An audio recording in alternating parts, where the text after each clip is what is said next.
पाली खोपोली राज्य महामार्गावर अपघाताची मालिका कायम सुरू असतानाच या महामार्गावर पहाटे 4 वाजता खोपोली बाजूकडून जांभूळपाडा घोडपापड या बाजूला जात असताना रिक्षाचा अपघात झाला असल्याची घटना घडली आहे। या अपघातात दोघांचा मृत्यू झालाय। रामदास ज्ञानेश्वर घोगरकर व अजित हरिश्चंद्र वाघमारे अशी मृतांची नावे आहेत, तर रिक्षा चालक गंभीर जखमी झालाय।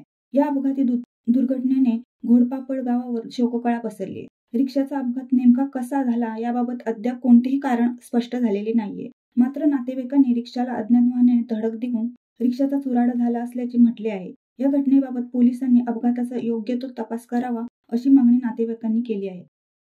शिवसत्ता टाइम्स न्यूज ब्युरो रायगड। दे धडक बेधडक वृत्त देणाऱ्या आपल्या शिवसत्ता टाइम्स न्यूज चॅनलला लाल बटन दाबून सबस्क्राईब करा आणि बेल आयकॉनला क्लिक करायला विसरू नका।